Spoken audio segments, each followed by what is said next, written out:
Have you ever noticed how time feels different in the quiet hours of night? Sometimes it stretches endlessly, like a horizon without edges. Other times it collapses, slipping away as though it never existed at all. We live inside time the way a fish lives inside, water surrounded, carried, shaped yet rarely noticing the substance that holds us. We measure it, chase it, and fear running out of it. But few pause to ask, where does time truly begin? Is it in the tick of a clock, the swing of a pendulum, the pulse of our own beating hearts? Or is it far beyond us, written in the birth of stars, the expansion of the universe, and the endless rhythm of creation itself? Tonight, I want to take you by the hand and drift slowly into this question. Together, we'll step beyond minutes and hours, beyond calendars and deadlines, into a gentler rhythm, one where science, memory, and mystery overlap. Time does not simply pass. It breathes, it sways, it sings. And as you listen, you may begin to feel it not as a weight, but as a quiet river flowing through you. Before we begin, take a slow breath. Let the day fall away like sand slipping through your fingers. You've arrived at a soft place, safe, calm, unhurried. If this gentle journey into science and wonder speaks to you, I invite you to support it with a like, and perhaps share it with someone who also lies awake, wondering about life's bigger questions. You can subscribe if you'd like to join future explorations of the cosmos, the body and the mind, all told in this slow, soothing rhythm. And I would love to know, where in the world are you listening from tonight? Leave a comment below, and together we'll see how time connects us across oceans, cities, and quiet rooms. Now settle deeper into stillness. Let the story open. The question awaits. Let's begin to talk about, where does time begin? Chapter 1. The river with no source. Time is a river. At least, that is how so many poets, philosophers, and wanderers have described it. An endless flow, carrying us onward, never pausing, never returning. Yet, when we lean closer to its banks, hoping to glimpse where it begins, we find no spring bubbling from stone, no hidden well, no single source we can touch. Time seems to emerge everywhere and nowhere at once, surrounding us as quietly as air, slipping through our grasp even as we try to name it. Tonight, as you rest in stillness, I invite you to picture yourself by that river. The night is calm. The horizon softened by the last whispers of sunset.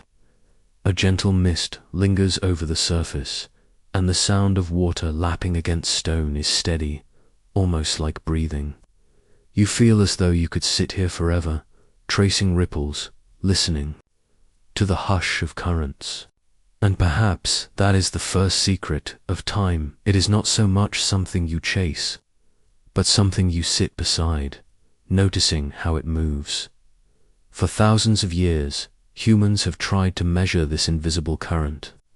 Long before clocks ticked in, towers or glowing digits glared from our phones, ancient people tilted their heads back to the sky and read the heavens.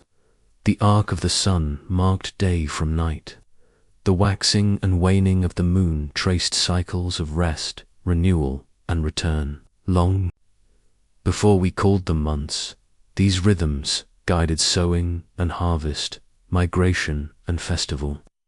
Time was not a rigid ruler then. It was a rhythm, a song, something woven into sky and soil. Imagine sitting with those early observers. A small fire burns in the center of a clearing, and shadows leap along cave walls. Someone lifts a finger to point at the stars, slowly mapping their motion, not with numbers, but with stories. Each constellation became a signpost in the great river above, marking seasons and journeys. To them, time was not a cold abstraction. It was alive, clothed in myth. A hunter chasing prey, a goddess pouring water, a lion standing guard at the edge of summer. The flow of days was explained not by machinery but by memory, by story, by breath passed from elder to child as you sit. Now, beside your quiet river, you might feel that same thread of continuity. The stars overhead still wheel in their patient arcs, though we measure them differently. The sun still climbs and falls, even if our schedules obscure its light. Deep down, you may sense that time was never truly invented. It was only noticed, marked, and given names by those who longed to understand it. And yet, the more we marked it, the more slippery it seemed. The river refused to be held in our hands. Think of the first calendars scratched onto bone or carved into stone. Imagine the careful tally marks, each representing the passage of moons. Each line a reminder, a day has gone, another has begun. But what is a day, really? The earth spinning once upon its axis, yes. But for those who first counted, it was also a change in shadows, a shift in temperature, a rhythm felt in the body. You can almost hear them, a mother humming as she notices. The days shortening, her voice wrapping around a child as the cold approaches. A hunter glancing at the horizon, knowing when migration must begin. A farmer pressing seeds into soil, trusting the return of spring. Time was measured not just in motion, but in need, in survival, in love. Still, the river pressed on, and slowly, humanity sought tighter containers. Sundials emerged, catching shadows on stone. Imagine a temple courtyard, where a tall obelisk casts a long line across the ground. The priests watched carefully, noting the length and tilt, announcing hours to those who gathered. Time became divided, cut into portions, measured more strictly than before. No longer only the rise and fall of the sun, but smaller slices, tool of order, of control, of ceremony. But what is an hour to the river? Two water flowing endlessly. What difference does it make if humans carve it into 12 or 24 or 60 minutes each? Still the current moves, unchanged by our boundaries. It is as if the river smiles at our effort, grateful, perhaps, that we try, but never truly giving up its secret source. Close your eyes now, hear the water again. Imagine dipping your hand into it. The liquid slides around your skin, neither beginning nor ending, only moving, carrying, shifting. That is how time truly feels. Not a line, not a chart, but a sensation, like coolness, like flow, like song. When mechanical clocks finally emerged, with their gears and springs, their pendulums swinging back and forth, something subtle shifted. In our relationship with time, no longer did we look to the sky or to the earth beneath our feet. We began to listen to ticking, to watch the steady march of hands circling dials. Time became regular, precise, enforceable. Factories rang bells, schools chimed starts and ends, cities synchronized themselves to the rhythm of machines. The river was no longer only natural. It was regimented, mapped into strict lanes, like canals cut through open land. And yet, even as the clock tightened its grip, the mystery deepened. Where did this river begin? Was it born with the first dawn, or had it always flowed? Philosophers wondered, if the world had a first day, what lay before it? Was there a before the beginning? The questions lapped gently at the edges of thought, much like the river now lapping at your feet. Pause here.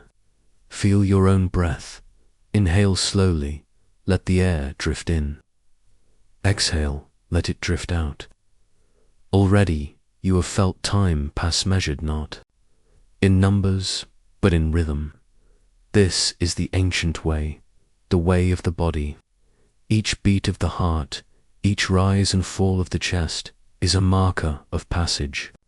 You are a river of time yourself, flowing with millions of small rhythms, pulsing and singing inside your skin.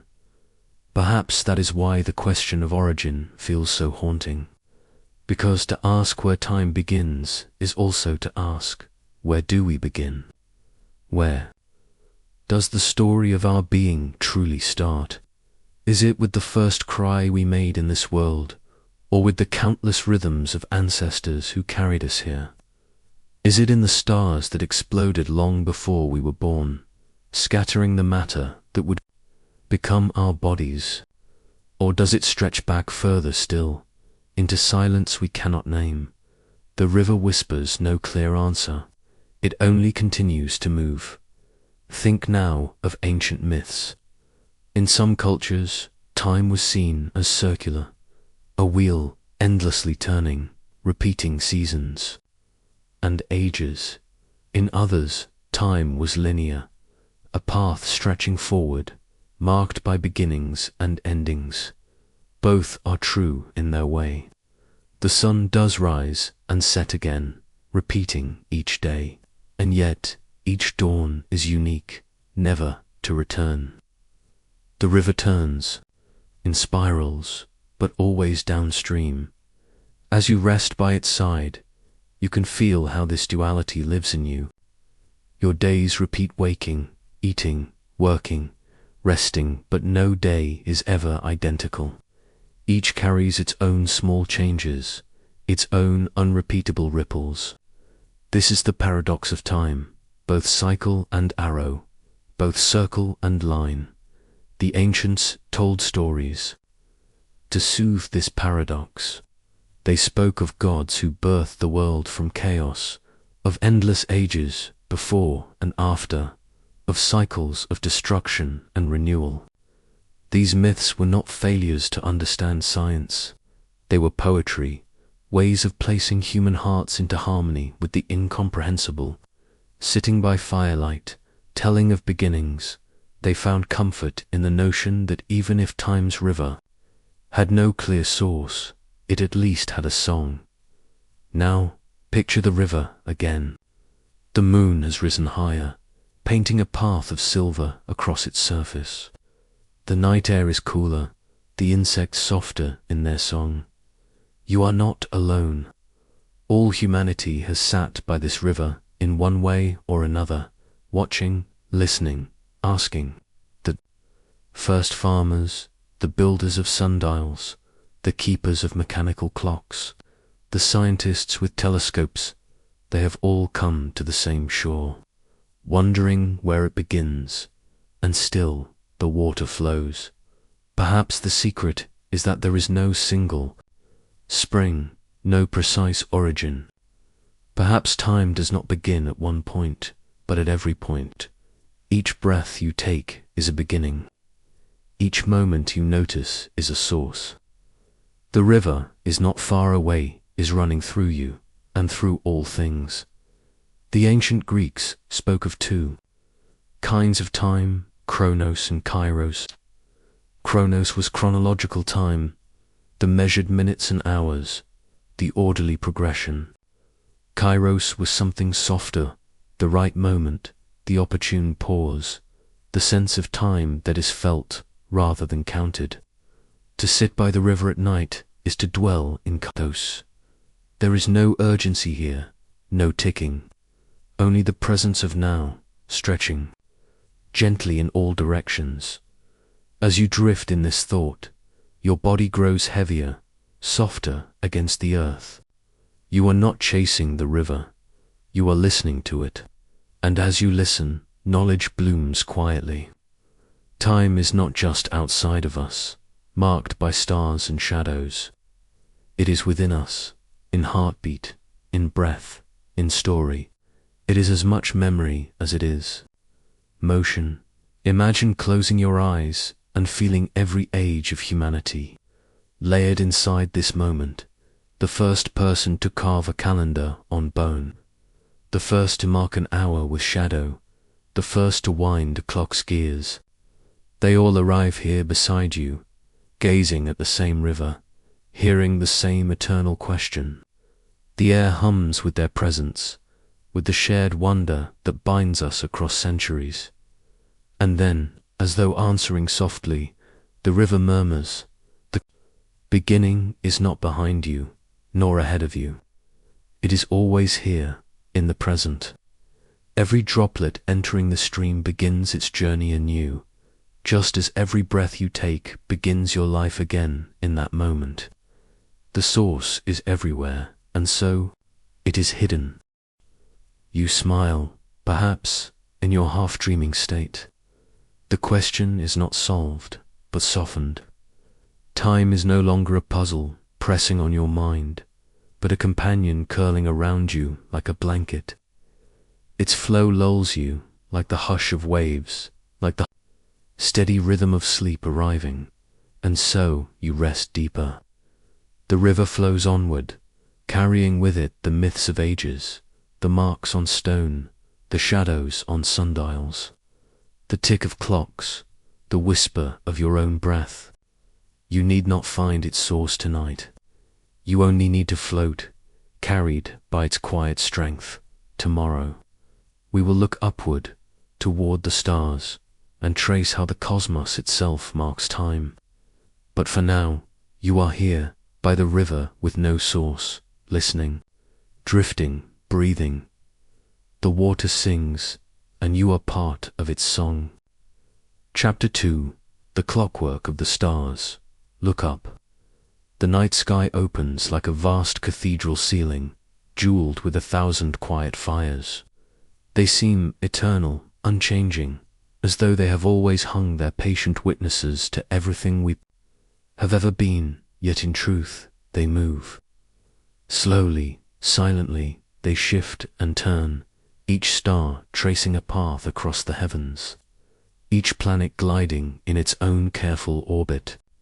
To us, they are distant pinpricks of light, but to the universe, they are the very gears and cogs of its great clockwork.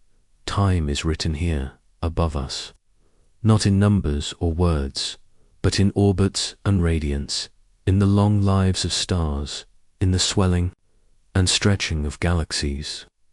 The river we sat beside in the last chapter does not only flow through earth and body, it stretches outward into infinity. Measured on scales so vast, they feel more like eternity than duration. Tonight, imagine yourself reclining beneath that endless dome. You are not hurried.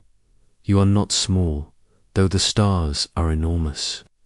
You are simply a listener, gazing at the universe's oldest storybook. The constellations stand like letters in an ancient text, and if you are still enough, you can almost hear them whispering the hours of the cosmos. The ancients knew this truth. Long before telescopes, they traced the slow drift of constellations from season to season, noticing how certain stars rose at harvest time, how others vanished into the brightness of summer days. This was their calendar, their compass, their guide. The stars kept a rhythm far steadier than any human invention. To follow them was to fall into harmony with the grand design of the sky. Imagine an ancient observatory, a ring of stone aligned with the solstice sun. Priests or astronomers stand in silence as the first rays strike a carved marker, announcing the return of the longest day or the deepest night. To them, this was not only practical, it was sacred. Time was not merely passing. It was dancing, cycling, promising that after death came life. After winter came spring. And yet, as centuries passed, humanity wanted to peer deeper. The invention of telescopes cracked open the vault of heaven. Suddenly, the clockwork revealed itself, planets looping in elliptical orbits, moons circling like dancers, comets streaking across centuries, returning like old friends. The night sky was no longer a fixed dome, but a living mechanism full of motion. Consider how astonishing that realization must have been. For thousands of years, the stars seemed eternal, set in place by gods. But through careful watching, we discovered that they move according to laws of gravity, inertia, velocity. Time in the sky was not random, but precise. The universe itself was a vast, regulated clock. Close your eyes now and imagine yourself floating upward into that sky. You drift past the treetops, past the mountains, past the thin veil of atmosphere. Soon you are among the stars themselves, gliding gently between them as if carried by invisible currents. Look to your left there, a young star blazes, its light fierce and white. It was born only a few million years ago, still fiery with youth. To your right, another star swells into redness, preparing to shed its outer layers, an elder nearing the end of its life. Both stars mark time, not in hours, but in ages. Their lives are the ticking of cosmic seconds, their deaths the striking of universal chimes. When we gaze at starlight, we are also gazing into the past. Each shimmer we see left its source long ago, perhaps decades, centuries, even millions of years. The sky above us is not a present moment. It is a vast archive, a time machine of light. To look at Orion's belt is to see history still burning, photons that traveled across space to touch your eyes tonight. Pause with that thought. Let it settle like dew. The very act of stargazing is communion with memory. Every star is both now and then, both present and ancient. The universe offers us not only distance, but duration. Imagine now the great cycles of the planets. Earth turns on its axis, giving us day and night. It orbits the sun, giving us seasons. The moon circles Earth, pulling tides, shaping months.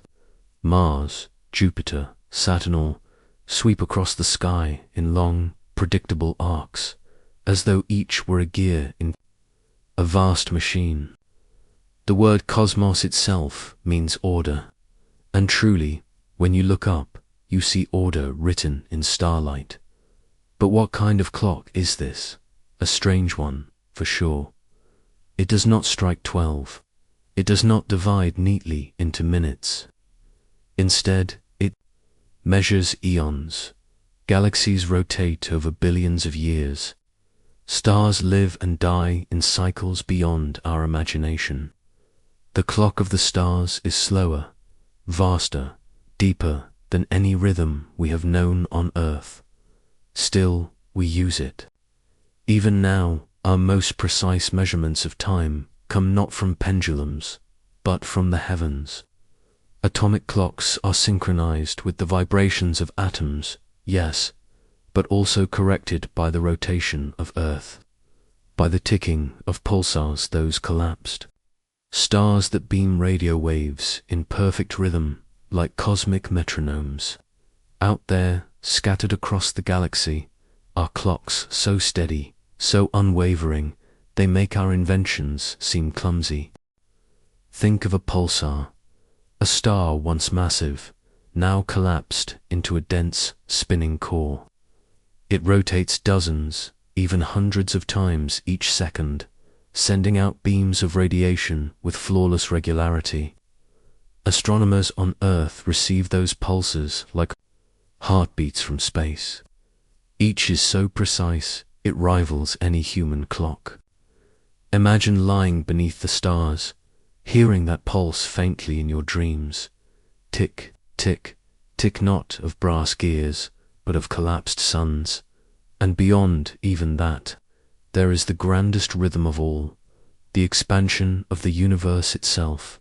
From the moment of the Big Bang, Space has been stretching, carrying galaxies apart like leaves on a widening pond. This, too, is time's river. The very fabric of reality flows, carrying all things downstream. Every galaxy you see in the night sky is both a place in space and a marker in time. Receding with the universe's breath, rest with that image. Galaxies drifting outward, stars pulsing, planets circling, moons tugging at tides. The heavens are not still. They are a great clock, and we are within its pendulum swing. But notice, too, how this cosmic clock differs from the one on your wall. It is not harsh. It does not scold or hurry. It simply turns endlessly with patience beyond comprehension. The stars do not demand you keep up with them. They only shine, letting you glimpse their rhythm if you wish. Take a slow breath, feel your chest rise and fall. In that movement, you echo the expansion of space itself. Just as galaxies drift outward, so too does your ribcage, widening with each inhalation. And as you exhale, you join the rhythm of collapse, of return. You are not separate from the clockwork of the stars. You are one of its gears, small but luminous. Throughout history, astronomers have sought to predict the movements of the heavens. Think of Kepler, tracing the elliptical orbits of planets. Think of Galileo, peering through his telescope at Jupiter's moons. Think of Newton, naming gravity, explaining why the moon falls endlessly around Earth instead of flying free. Each of them, in their quiet way, was listening to the ticking of the cosmos, learning the rules of its clock, and yet even they must have felt wonder. For no matter how precise the math, no matter how exact the prediction, the sky retains its mystery.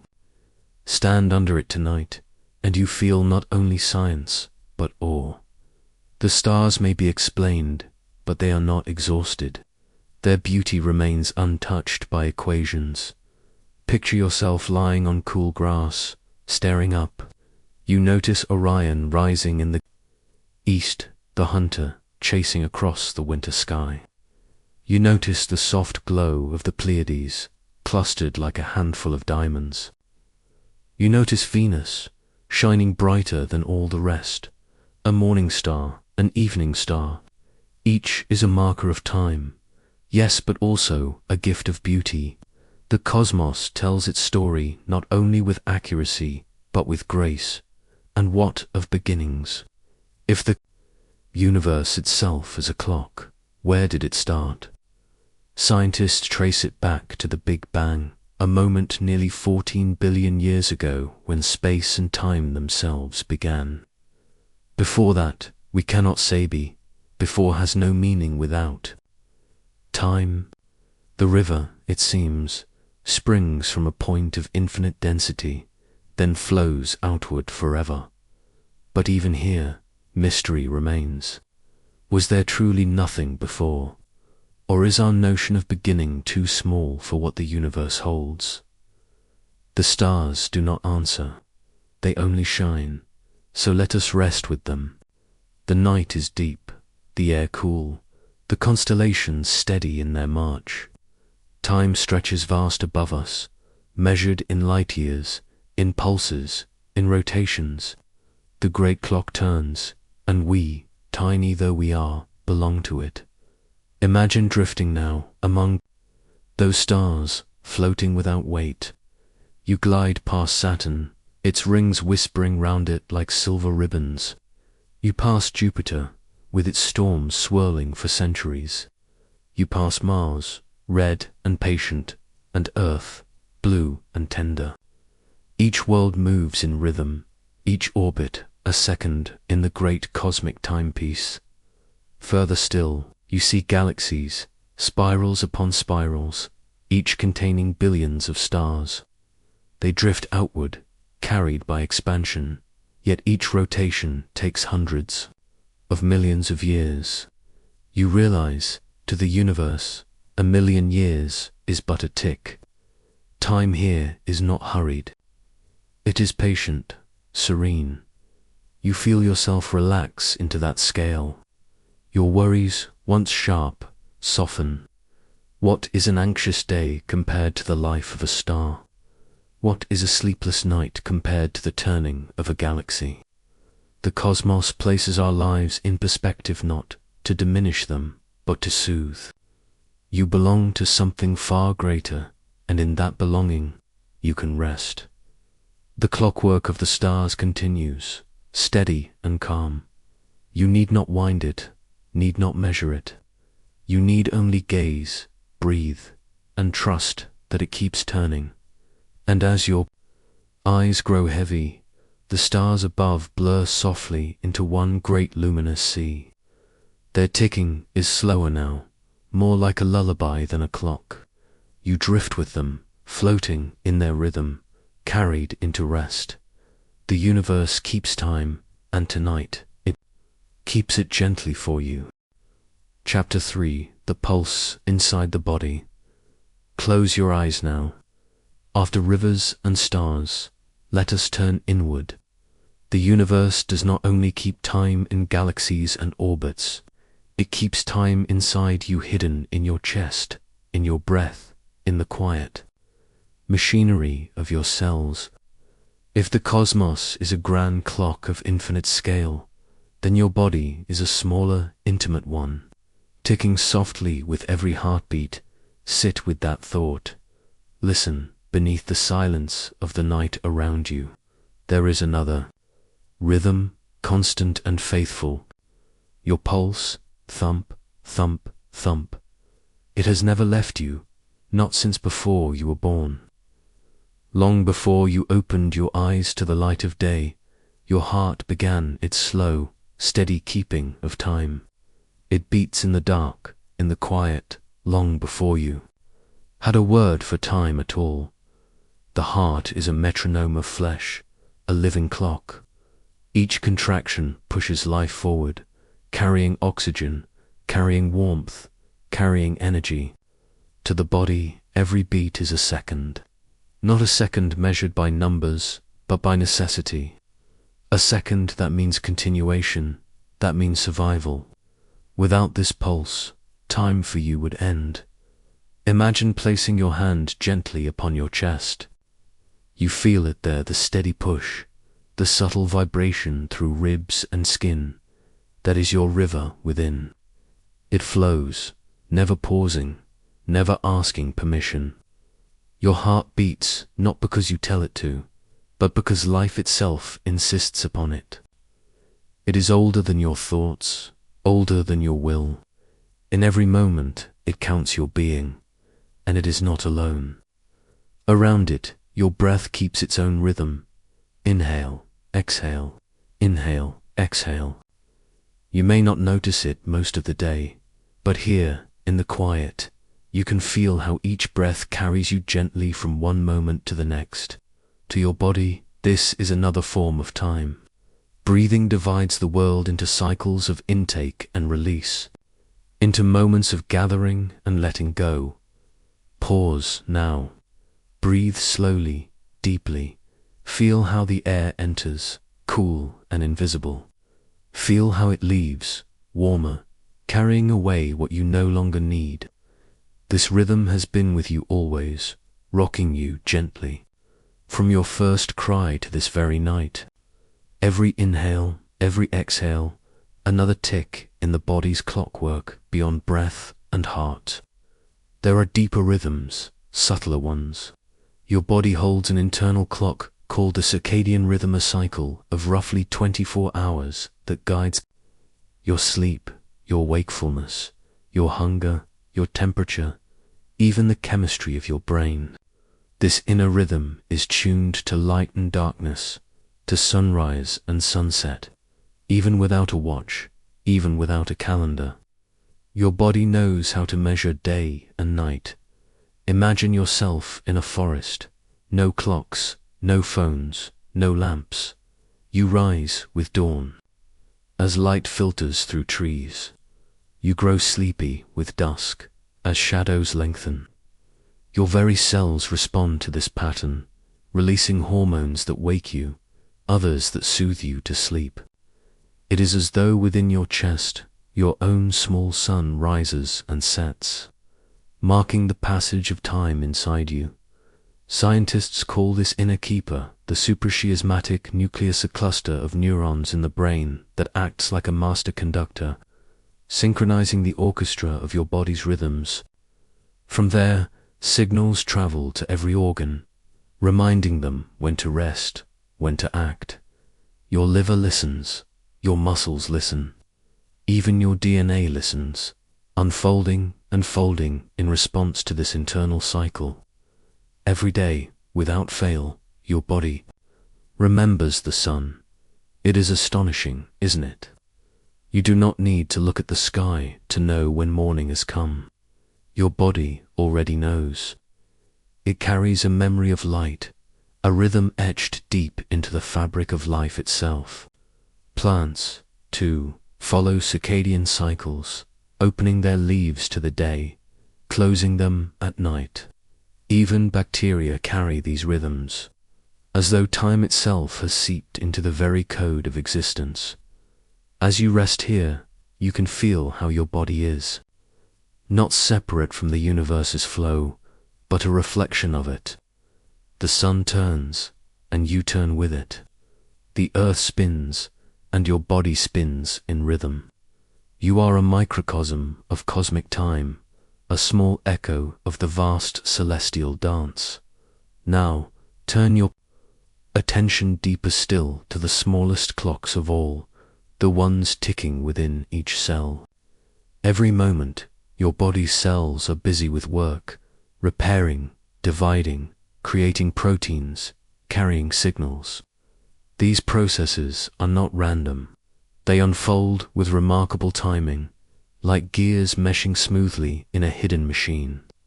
Genes switch, on and off with rhythms. Hormones surge and ebb with cycles. Even the beating of your heart is guided by electrical signals that pulse in precise intervals. Inside you, time is everywhere. It is in the pace of your digestion, the renewal of your skin, the growth of your hair. It is in the way wounds heal, slowly knitting over days and weeks. It is in the way memories form, solidifying in your brain as you sleep. The body is not only alive, is temporal. Every act of life is also an act of time. Imagine the story of a single cell. Perhaps it divides, becoming 2, then 4, then countless more. Each stage follows its own schedule, its own clock. Growth, replication, rest, each with its moment, each dependent on precise timing. If the rhythm falters, the harmony of life can stumble. This is how deeply the body trusts time. And then there is the pulse of sensation, the way we feel time pass. Your nervous system carries signals at measurable speeds, sending messages from skin to brain in fractions of seconds. Touch your arm. Lightly, in an instant, you feel it. A signal has traveled, a message delivered, a second marked. The body does not need clocks, it is one. Think of music. When you tap your foot to a beat, your brain is aligning itself with rhythm, predicting intervals, riding waves of sound. You feel the passage of time in melody, in cadence, in pause.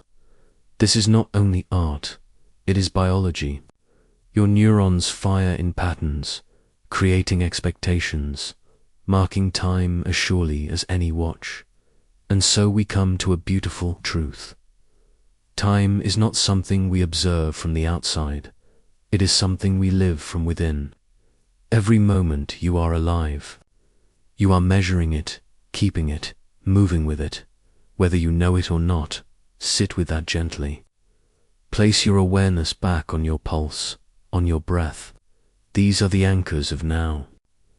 No matter how lost you feel in hours or years, the rhythm of your body remains faithful, pulling you gently back to presence. It is easy, in the rush of days, to forget this. We treat time as an enemy, as a scarce resource. We hurry, we worry. We chase minutes, but here, in the stillness, the truth is softer. Time is not chasing you, it is living through you. Every heartbeat is a gift of continuation. Every breath is a moment offered freely. Perhaps this is why so many meditative traditions return us to breathing, to heartbeat, to rhythm, to remember that time is not outside, but inside. That peace is found not in controlling the future or clinging to the past, but in resting with the pulse of now. Imagine now that you are lying in a meadow, night around you, stars above you, but your attention is inward. You hear your breath, steady and calm. You hear your heart, soft and faithful. You realize that even if the stars vanished, even if clocks stopped, you would still have time because it is flowing through you, unceasing. You are the river. You are the clock. And perhaps that is the deepest comfort of all. Time does not only move us forward toward endings, it also sustains us, moment by moment, with countless small beginnings. Each beat is a renewal, each inhale, a rebirth. The river of time within is not rushing to a destination, is carrying you gently, holding you tenderly, here and now. As your eyes grow heavier, feel how your body itself rocks you toward sleep. Your pulse slows, your breath deepens, your muscles release. This is the body's own timekeeping, guiding you into rest as night continues. You need not force it. You need only surrender to the rhythm already unfolding. And as you drift, know this: you are not separate from the cosmos. The same laws that guide galaxies also guide your heart. The same cycles that move stars also move your cells. You are a piece of the universe's clockwork, small and sacred. And tonight, that clock ticks softly for you, in warmth, in safety, in peace. The pulse inside the body continues, quiet and steady, carrying you into dreams. Chapter 4. The Illusion in the Mind. The night deepens, and with it, silence falls upon the earth like a soft, invisible veil. The winds grow still, the crickets pause in their rhythmic song, and all around, the hush of the world presses closer. It is in these hours, when the body is tired but the mind lingers restlessly at the edge of sleep, that illusions are born. They gather in the quiet corners of thought, shaping themselves into phantoms, voices, half-formed truths that seem as real as any solid stone. And yet, when we reach for them, they dissolve. The mind, that restless architect of perception, is both a companion and a trickster. It can be a lantern guiding us through darkness, or a mirror that distorts our reflection until we no longer recognize ourselves. To understand the illusions in the mind is not to dispel them entirely, for they are woven into our very nature, but to see them clearly, to touch the shimmering veil and notice the threads from which it is made. The first mirage, the self that watches. When you close your eyes, who is it that you imagine is watching behind the curtain of thought? There is the sense of I, an observer perched on a high balcony, gazing at the stream of experience flowing by. We feel that this watcher is distinct from the body, separate from the sensations, somehow purer, untouchable. But what is this sense of I? Is it substance or shadow? Neuroscience tells us that this sense of self is stitched together from fragments. The brain is not a single monolithic organ, but a federation of regions, each with its task. Some govern vision, others govern movement, others still calculate risk or anticipate pain. Yet the mind does not present these as fragments. Instead, It weaves them into a seamless narrative, as though a single storyteller were guiding the tale from beginning to end. The illusion of a unified self is in this way the first great trick of the mind. For in truth, there is no single watcher inside you. There is only the chorus of neural voices, bound together by the fragile thread of memory, painting a self that feels whole. Like a play staged on an invisible stage, the characters enter and exit, the dialogue unfolds, and you sitting in the dark believe that one actor is speaking, when in fact dozens are shaping the scene. The second mirage, memories painted. Walls, consider memory, that sacred treasury we cling to as proof of who we are. We believe our memories are photographs, faithful records of what happened, yet the truth is far stranger. Memory is not a still image, but a living mural, repainted each time we look at it. Each recollection is touched by the brush of the present, altered by our mood, our expectations, even the questions we ask ourselves. Psychologists have shown how malleable memory truly is. A simple suggestion can reshape a witness's recollection of an event. Details can be implanted, entire moments fabricated. When we remember, we are not retrieving the past, like a file from a cabinet, we are recreating it. And so the memories that define us, that we point to and say, this is me, this is what happened to me, are at least partly illusions. Not because they are false, but because they are fragile, shifting, vulnerable to distortion. And yet, these illusions hold us together. Without memory, there is no continuity, no thread of story to carry us from one day to the next. The illusion of memory is not an error, it is a necessity. It is the mind's way of painting coherence upon the chaos of time. The third mirage, the world we think we see. Look around your room.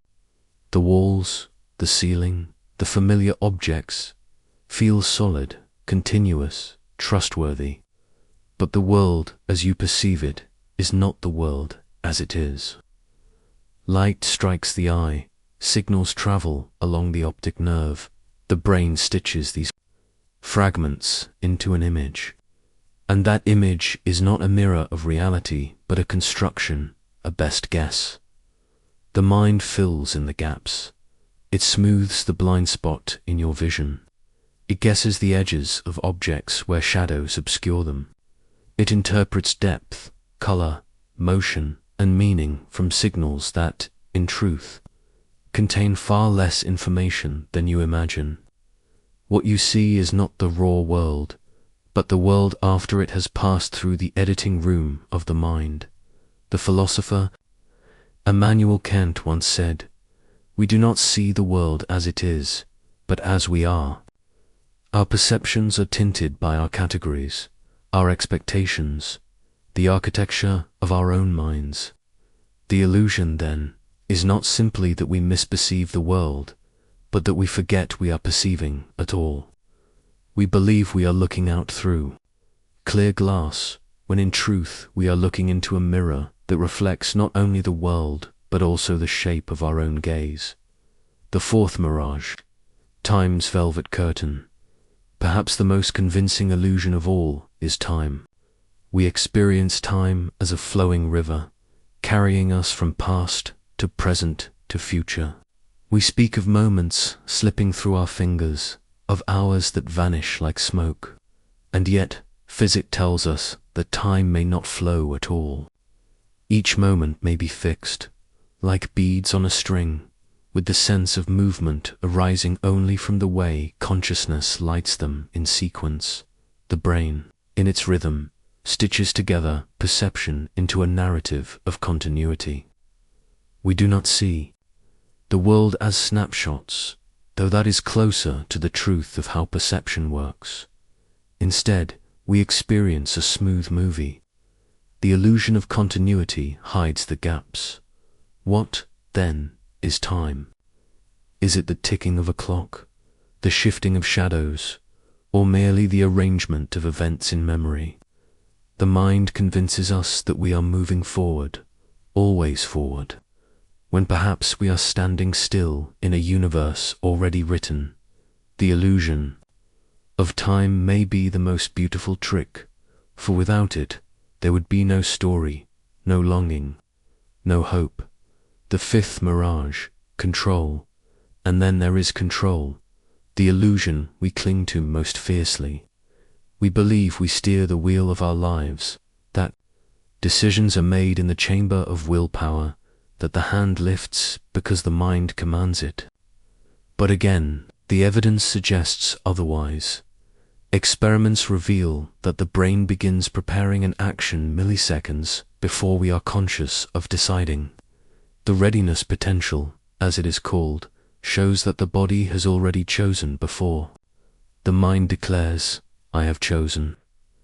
The conscious self is, in a sense, a narrator arriving after the fact, explaining actions that were already in motion.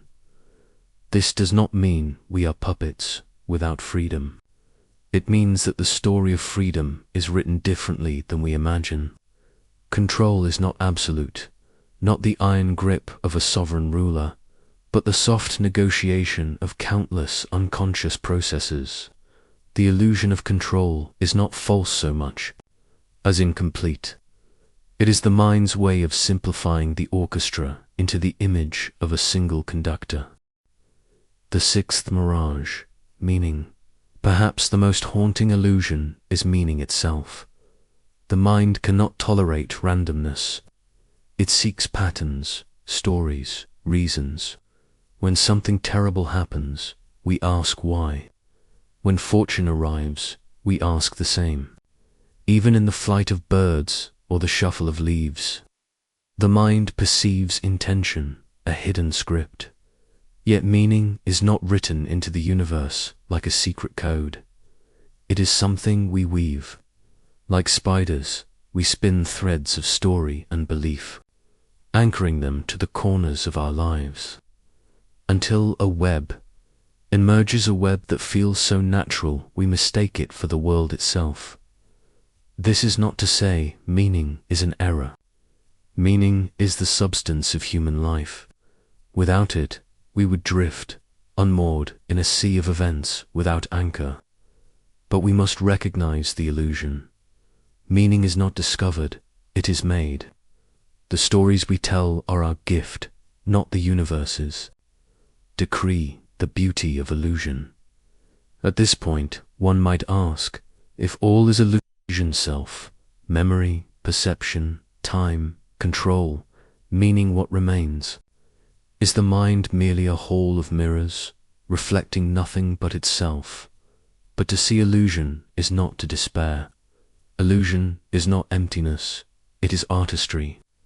The painter's brush does not deceive us when it renders a meadow. It invites us into another. Kind of truth, so too with the mind. The illusions we live within are not errors to be erased, but canvases upon which life is painted. The self may be an illusion, but it is the illusion through which love is felt. Memory may be malleable, but it is the fabric of belonging. Time may not flow, but it gives us the gift of anticipation, of savoring moments as though they were passing. Control may be partial, but it grants us dignity in striving.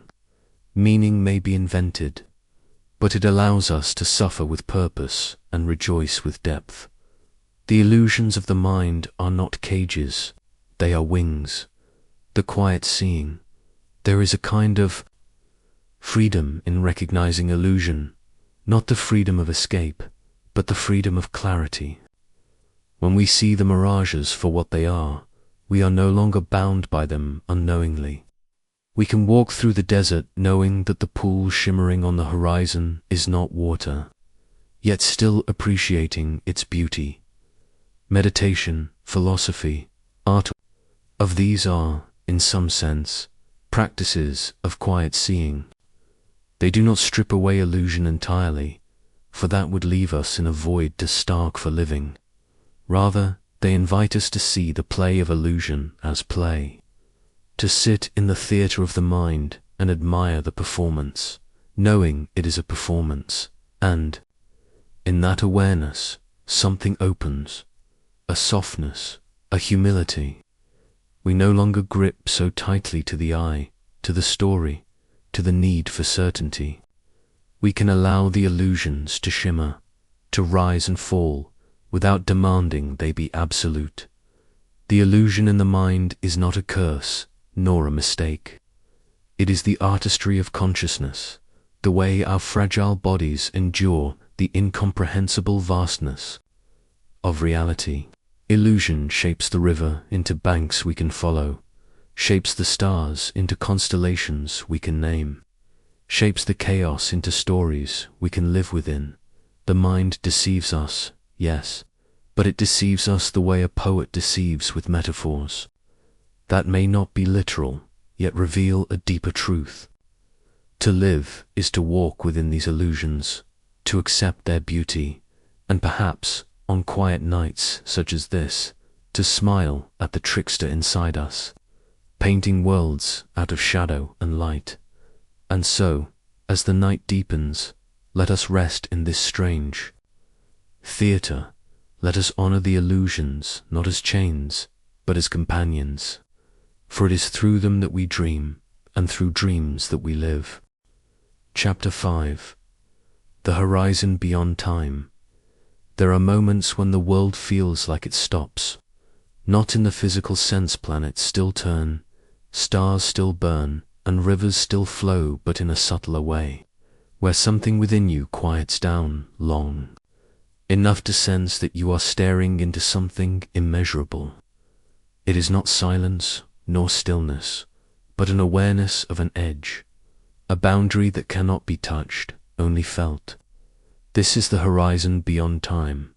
Time has always been our great ruler, the invisible line dividing before and after, the rhythm that orders everything from the pulse of the heart to the orbits of galaxies.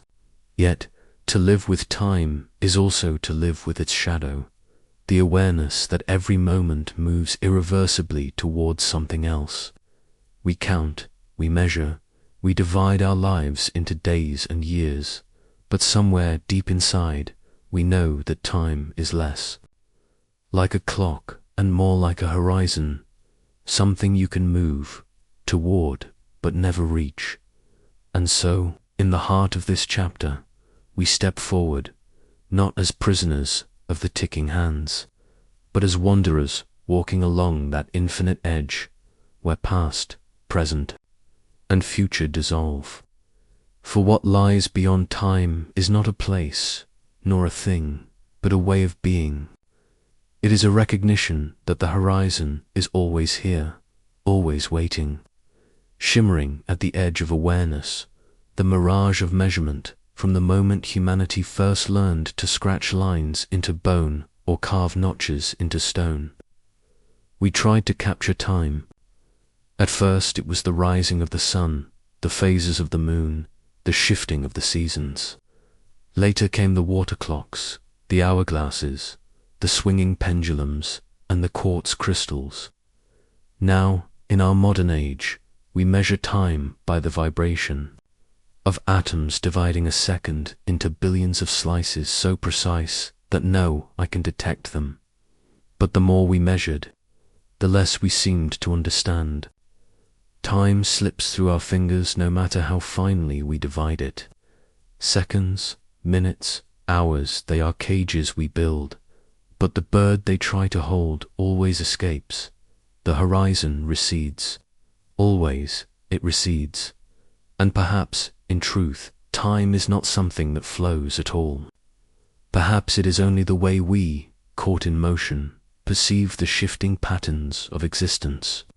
Like a traveler in the desert who sees a shimmering lake ahead, running toward it with thirst and desperation, only to find sand waiting. Perhaps the flow of time is a mirage created by the mind. When you sit quietly enough, when breath slows and thoughts soften, time begins to blur. the line between one moment and the next begins to fade. You can no longer tell if the present is a point, a stretch, or an eternity.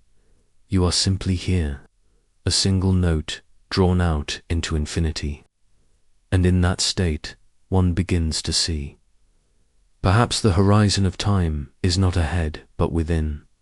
The paradox of now we live endlessly in a paradox.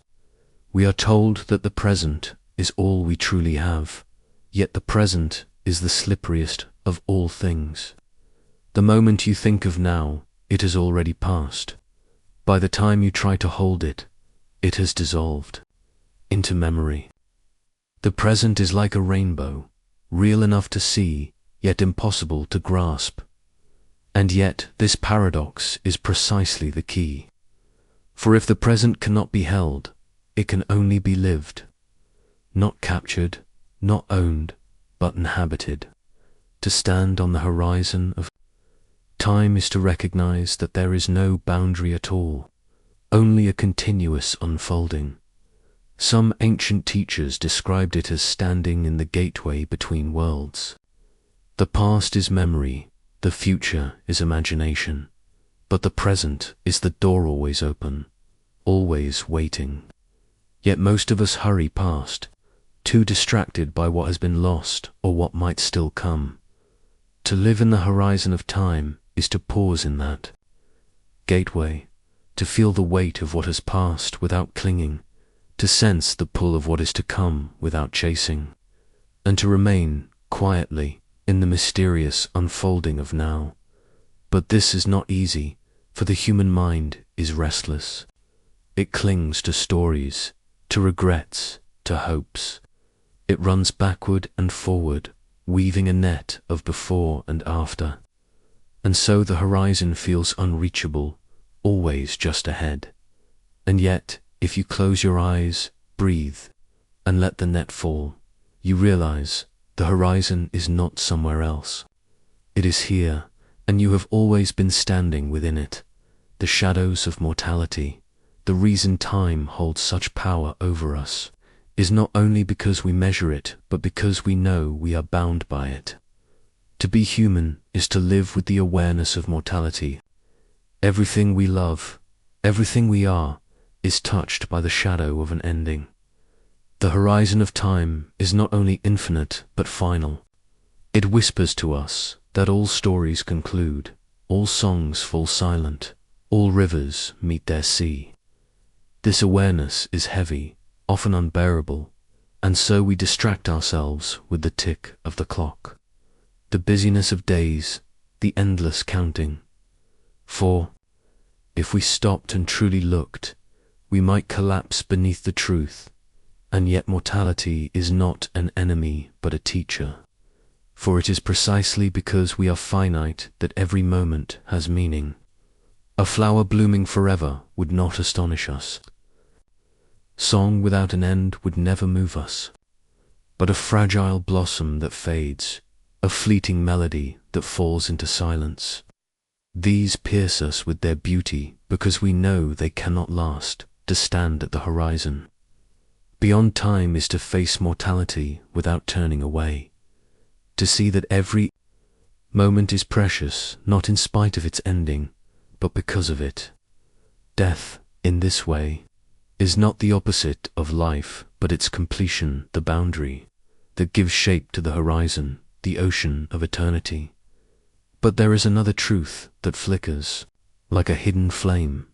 Though the self may be bound by time, perhaps life itself is not.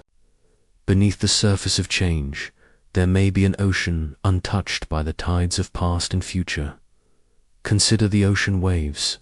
Each wave rises, curls, and breaks upon the shore. No two are the same, each is fleeting, but the ocean itself remains. The horizon beyond time may be like this. Our individual lives rise and fall, measured in years and decades. But the vast ocean of being flows without end. Some have called this eternity not a stretch of endless time, but a state beyond time altogether. Eternity is not forever. Eternity is the depth of the present, the dimension that holds all change within it. To touch eternity is to realize that even though the body ages, even though the mind forgets, the ground of being remains unbroken, unmessed you. It is as if the horizon of time is a mirror, and when we gaze into it long enough, we see not only our reflection but the endless sea behind it. The journey toward the horizon dot. Every culture has told stories of those who sought to cross beyond time. Heroes who searched for immortality, sages who sought enlightenment, wanderers who tried to pierce the veil of eternity. Some searched for fountains of youth, others for divine secrets, still others for a way to still the mind and enter the timeless directly. And though their paths differ, the truth is always the same. The horizon cannot be reached by chasing. It cannot be owned, conquered, or caught. It is like the sky, always ahead, yet always above you. Wherever you stand, the journey toward the horizon is not one of distance, but of depth. It is not about running forward into the future, but sinking downward into the heart of the present. It is about peeling back the illusions of measurement, the fears of mortality, the restless grasping of the mind, until you stand naked before the vastness of being. To walk toward the horizon is to walk inward, and in that inward journey, one discovers that the horizon was never beyond you, it was within you all along, the still point. T.S. Eliot once wrote of the still point of the turning world, a place where the dance of time continues, yet one stands in the center, unmoved. This still point is not outside of life, but at its very heart. It is the point where past and future intersect, where all movement revolves, where the eternal touches the temporal dot. To glimpse this still point is to taste freedom. You still live, you still age, you still lose and grieve, but something within you is no longer bound. You see the horizon for what it is, not an edge to be crossed, but a mystery to be lived. And so the invitation is not to escape time, but to meet it fully, to breathe each moment as though it were the first and the last, to walk each step as though it echoed into eternity, to love knowing that love will end, and yet that it is already eternal in its unfolding. At the still point you realize the horizon beyond time is not about what lies ahead. It is about the infinite depth of what is here. The horizon of time is not a boundary to be conquered, nor a riddle to be solved. It is the shimmering edge that makes life both fleeting and eternal. It is the reminder that though everything passes, nothing is ever truly lost. It is the quiet invitation to live, fully, deeply, without clinging or rushing. And so we return to where we began. The world still moves, stars still burn, rivers still flow, but within you there is a space that stands at the edge of the horizon, a place where time dissolves, where mortality becomes beauty, where eternity breathes through the smallest moment. Stand there, rest there. Let the horizon beyond time unfold within you, for you are not moving toward. It too are already there,